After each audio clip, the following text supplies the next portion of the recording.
All right, we are back. So, what I did was cut these hoses to the specific size, specifically for this tank. Should help me in the future, kind of setting things up just for this. Although, if I do want to take this off here and use it elsewhere, which sometimes does happen, um, I can put power heads on here and take it off and then just buy a new hose. But I think it'll be perfect for this tank. It's 250 gallons worth of filtration. We're putting it on a 125, so it should be able to take the bio load nicely. That way, Dr. Rick Marshall can eat as much as he wants. And then we have a new Oscar that we just rescued, and his name we think is Jabba the Gut, because he's been chomping down food almost immediately since he got in the tank. You'd think he was never fed. It's a pretty awesome specimen though. And we don't have Oscars because Oscars of course get big as well. This one was kind of lonely at the pet store.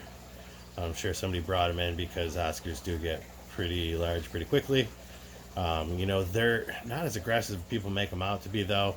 They're more ominous. So if anything can fit in their mouth, it might go into it. So kind of almost like Slenderman, the Florida Gar. He's pretty nice and slow until he decides he does want to eat you, and then he's like the Slenderman, you disappear. So anyways, FX4.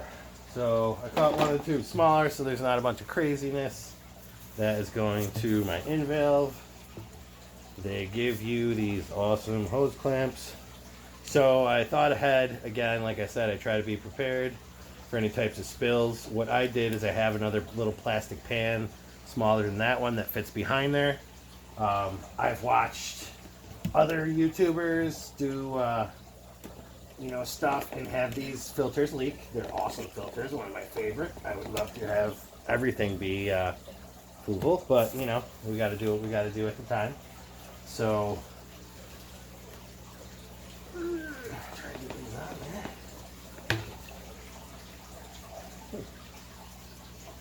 Situations like this, sometimes a little bit of spit, or before I have used I've used oil before, just a tiny bit to be able to get it on there. So I don't want to break it, but I have to take this one off.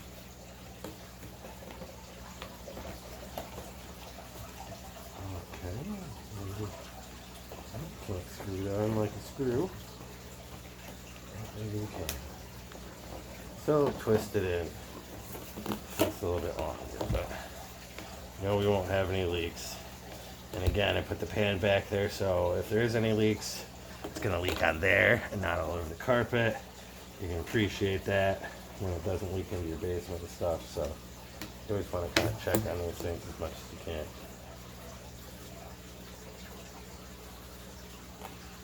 Alright, so I'll come back once I get these tubes in here because they're going to give me a problem and you guys don't want to see me fight with them. I'll come back and it'll look like I'm just awesome.